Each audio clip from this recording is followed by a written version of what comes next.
What is up, guys? This is Alex from Double Move Sports, and today we are coming at you with a very interesting video. Today I'm going to be breaking down the New York Jets and what would give them the perfect offseason. So I'm going to look at the New York Jets as a whole, look at what their needs are, look at who their potential departing free agents are, their draft capital, their cap space, everything you can think of, and talk through what would give the New York Jets the perfect offseason as they look to rebuild and compete for the future. So before I get into it, go ahead, like and subscribe to the channel, and also comment down below other teams you would like to see me go ahead and walk through. But let's get right into it. So the New York Jets obviously are not close to contending as things stand. They have the number 2 pick in the draft.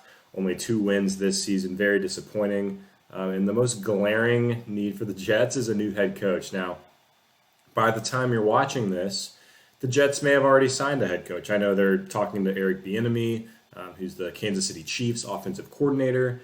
Matt Eberflus, who's the D coordinator for the Colts, has been thrown around as well. And even Robert Saleh, the D coordinator for the 49ers, I believe is taking an interview. So I know there's some other coaching options out there, a lot of coaching candidates, a lot of deserving guys as well. But for the sake of this video, because they're going to be signing a coach here very shortly, most likely from when I'm recording this, I'm just going to go ahead and say I think the best case scenario for the Jets would be Eric Bieniemy, but I don't know the likelihood that they are able to go ahead and sign him. So I think Bieniemy is the right choice because he spent time in Kansas City with Patrick Mahomes in that system, in that locker room. He's learned from Andy Reid. And, you know, if the Jets are going to move forward with Sam Darnold or draft a quarterback, which I'll get into a little bit later, I think Eric Bieniemy is the perfect, quarterback whisperer, as they call him these days, for that organization. But we'll see who they end up going with. The coach is obviously going to be very important, but I really want to get into it on the personnel side. So let's go ahead and move in to the New York Jets' current situation. So you look at their estimated cap space this offseason. Depending on where the cap number ends up, they're going to have anywhere from around $55 to $70 million. So they definitely have some flexibility to sign some free agent impact players. You look at this team last season, they didn't have a lot of impact players on offense. You got Rashad Perriman, Jamison Crowder, rookie Denzel Mims at wide receiver. You have Chris Herndon at tight end. You have Sam Darnold at quarterback, who was in and out with Joe Flacco backing him up. And at the running back spot, you cut Le'Veon Bell, you have LaMichael Pirine, and you have Frank Gore. So you look at this team, especially this offense. We're really going to focus on offense today. Typically, this is a fantasy football channel, so I'll hit on a little bit of the defensive side of the ball, but I really want to focus in on what the pieces could be on offense for next season.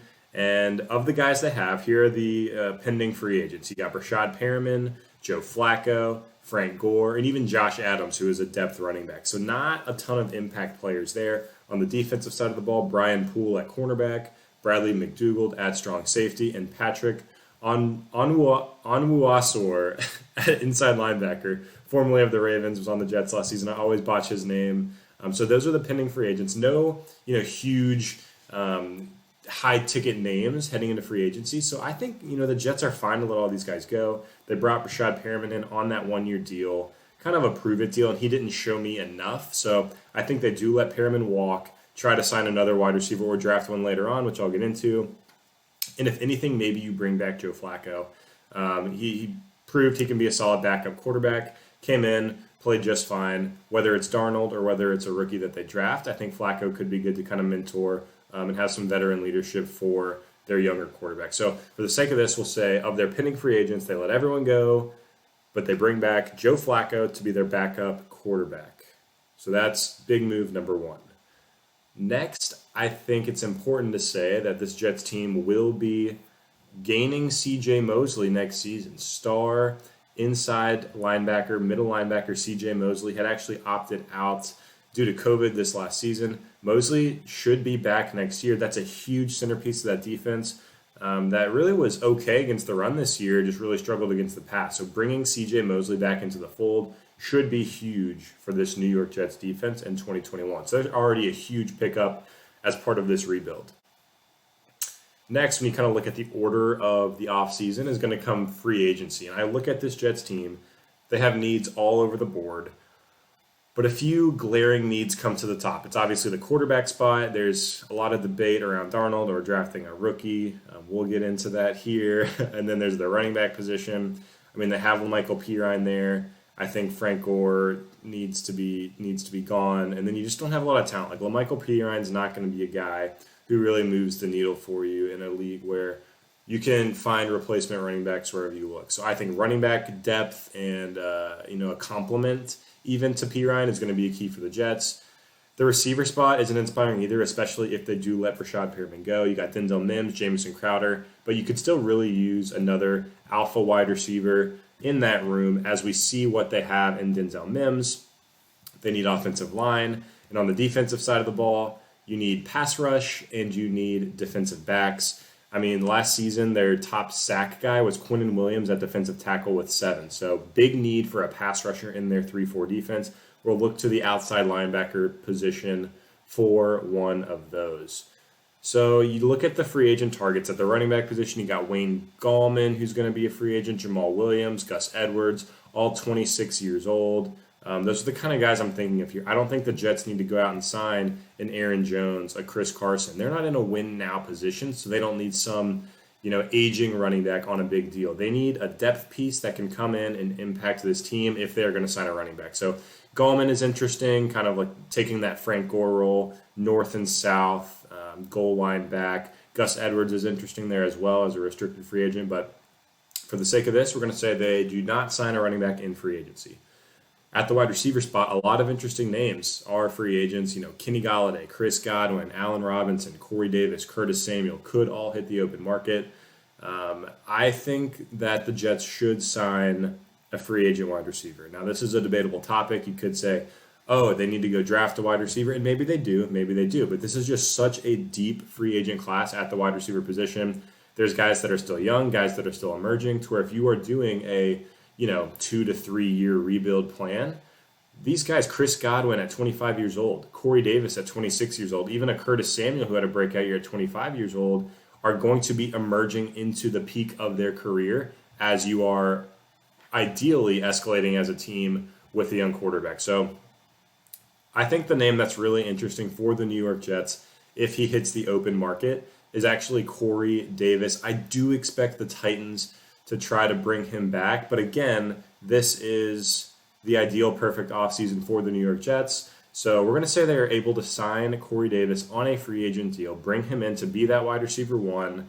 I don't think they're going to make a splash big enough to get Kenny Golladay, Allen Robinson, or Chris Godwin, or even Juju Smith-Schuster. But Corey Davis would be a really good pickup for them. You'd have Jamison Crowder in the slot, and Denzel Mims also on the outside, trying to emerge as a professional. So there we go. Big signing in Corey Davis.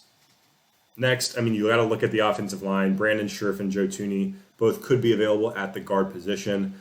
We're going to pass there for now. I think we're going to get into that with some of the draft capital. And then we look at the defensive side of the ball where we already said they struggle with the pass rush. And I see Hassan Reddick as a very good option. There's a lot of aging pass rushers, a lot of aging DBs on the market. I think at the DB position, you might bring in a veteran guy to serve as your cornerback 2, cornerback 3, and kind of mentor the younger guys. So we'll throw that out there for now, not a name specific to that spot. But I think Hassan Reddick from the Arizona Cardinals is very interesting if he hits the open market. He's probably going to command a pretty big deal as a pass rusher, outside linebacker, because he is emerging as a player. 12.5 sacks last season, only 26 years old, would come from the 3-4 defense in Arizona to what we think is going to be a 3-4 defense in New York, depending on who the new head coach is. So it should be a pretty easy scheme transition. If they can get that outside pass rusher in Hassan Reddick with Quinnen Williams on the inside, CJ Mosley at linebacker, that starts to build a pretty inspiring defense with playmakers. So I would love to see them go out and get Hassan Reddick. We'll consider it done here for the perfect offseason. So let's kind of recap so far. They picked up CJ Mosley, re-signed Joe Flacco, Mosley obviously being back from the opt-out. And then in free agency, you get Corey Davis, you get Hassan Reddick, start to get some impact players that are young, that are emerging, that are going to be a part of this rebuild for years to come. Next is where it gets fun. It's the draft capital for the New York Jets. They have a ton of it. They have pick 2 and 27 in round 1. In round 2, they have the 34th pick. In round 3, they have the 66th and 91st pick. We're only going to do the first 3 rounds here. Those are the rounds that I see, the most impact coming right away. Maybe they hit on some guys in rounds 4 through 7. But for the purpose of this video, let's focus on rounds 1 through 3. With the second overall pick, Jets have to go out and get Justin Fields. I know they missed out on Trevor Lawrence, but Justin Fields could be a franchise quarterback for the New York Jets. It's a deep quarterback class. I don't think they're going to want to miss out on it. Yes, there's rumors they could trade back. Yes, there's rumors they're going to give Sam Darnold another chance. But you got to go out and get Justin Fields. Sam Darnold, I think it's been unfair for him. He's had Adam Gase as his head coach. He's had a tough supporting cast around him, kind of the same treatment that Josh Rosen got in Arizona. But you have to move on. I just cannot imagine at this point Sam Darnold developing into a Super Bowl caliber quarterback. So Justin Fields is your guy in a league that's shifting to the dual threat quarterback. Think Lamar Jackson, Kyler Murray, Dak Prescott, even Patrick Mahomes can get it done with his legs. Justin Fields has that ability as a mobile quarterback, and let's see what this guy can do in New York. And if you just brought in Corey Davis to help the wide receiver room, you got Denzel Mims who hopefully can emerge, and Jamison Crowder in the slot. You've started to get some really good things going on that offense. So we're going to lock it in, Justin Fields as the second pick in the draft for the New York Jets. Now with that, we're going to say they go ahead and trade Sam Darnold for a second round pick. So before we said they have 2 and 27 in round 1, pick 34 in round 2, and then 66 and 91 in round 3. We're going to say they get a mid to late second round pick for Sam Darnold. That's similar to what the Cardinals got for Josh Rosen. So if they're going to draft Justin Fields, I don't see a reason to hold on to Darnold. I think there's teams that are going to be willing to bite on him as potentially a backup to see what they've got. So we're going to say the Jets pull off a trade and trade Sam Darnold for a second round pick. We'll get to that later. But now for pick 27 in the first round, you picked up Justin Fields. You got Mekhi Becton as your blindside protector last season at offensive tackle out of Louisville. Let's go out and get an offensive guard and really start building this offensive line. There's a couple good options here. Wyatt Davis from Ohio State, Rashawn Slater from Northwestern. Don't know a ton about these guys, haven't dug into the film on them, but they're 2 of the highest rated offensive linemen in this class. Let's assume Wyatt Davis drops to them at 27, and they can pick up that really solid offensive guard to go along with Mekhi Becton on this young offensive line. Great pickup for the Jets there. You got to protect the quarterback. So let's go ahead and get to pick 34, just a few selections later. We passed on running back in free agency. I think this Jets team is primed to take a young running back. We look at some of these guys in the past few seasons, Jonathan Taylor last year, Saquon Barkley a few years ago, even CEH was an impact player, DeAndre Swift. You don't go out and sign a free agent running back if you're rebuilding. Their window to get to their peak performance is really on their rookie deal. So I think if the Jets are going to do this rebuild the right way, they need to get a running back in the draft. There's 2 guys they're going to want. Travis Etienne from Clemson or Najee Harris from Alabama. These guys are going to, whoever they pick is going to come in and be their starter over LaMichael Pirine. Pirine might be a change of pace back, but this guy should be the guy in this backfield to go with the young quarterback, go with this emerging offense. We're going to say that they go ahead and lock in Travis Etienne out of Clemson, a guy who can do it all and truly be a workhorse back in this league. So already you've got 3 offensive players, Justin Fields, Wyatt Davis from Ohio State, and Travis Etienne in this draft to really build out a solid young core in New York. Let's go ahead and move to that pick that they got for Sam Darnold late in the second round. We're going to say they're going to pick another O-lineman. This guy might not start right away. Maybe it's a depth piece, a guy who can move into a rotational role if someone gets hurt. We're looking at Slater, who we mentioned earlier, if he drops this far, or Liam Eichenberg from Notre Dame, Alex Leatherwood from Alabama. In this case, we're going to say Liam Eichenberg from Notre Dame, an offensive tackle with some versatility. We're going to assume he drops to the second round. That's where he's being kind of projected right now to give them another young piece there on the offense. In round 3, they've got 2 picks, 66 and 91. In round 3, they've gone offense here with their first 4 picks. We're going to go ahead and address the defensive side of the ball. I think in round 3, you go ahead and pick up another pass rusher and a defensive back. Remember, we wanted them to sign a veteran DB in free agency. If you bring in a young DB, maybe it's someone who can emerge into some meaningful snaps here as a rookie, as a sophomore, as they get that veteran leadership in the locker room. Same goes for the pass rusher. They have needs all over the defense. If you do bring in Hassan Reddick on one side, you've got Quinnen Williams in the middle of that 3-4. Maybe bring in another outside linebacker or even a D end there in round 3 to address that defense. So that kind of does it for the New York Jets and their rebuild here in the offseason, what I think they should do. Let's do a quick recap. Come into this year, I'll flash on the screen kind of who the key players were at each positional group on offense and then some of the studs on defense. And then I'll also compare that next to here in a second, what the team is going to look like after some of these moves. So they let Perriman go, Frank Gore, some of those defensive players, Brian Poole, McDougald, Onwuasor at the inside linebacker spot. They re-signed Joe Flacco to be the backup. They get CJ Mosley back from an opt-out. And free agency, the splash signings are Corey Davis and Hassan Reddick as an outside linebacker to address that pass rush. In the draft, they bring in Fields. They bring in Wyatt Davis on their offensive line. They bring in Travis Etienne from Clemson. They trade Sam Darnold for a depth piece to get another O-lineman. And they address some defensive needs in round 3. So with potentially Eric Bieniemy at head coach, we'll see who they ended up getting. You could have a whole new culture, a whole new vibe to this team and this organization. On the offensive side of the ball, Justin Fields at quarterback, some new young pieces on the offensive line, Travis Etienne at running back with P. Ryan backing him up, Chris Herndon at tight end with Griffin backing him up. Then you could have Corey Davis, Denzel Mims, and Jamison Crowder at the receiver spot with CJ Mosley, Hassan Reddick, and Quinnen Williams leading the defense. That's a pretty strong group right there, and I think that could put the Jets on the fast track to a rebuild if Justin Fields truly is the guy. So that does it.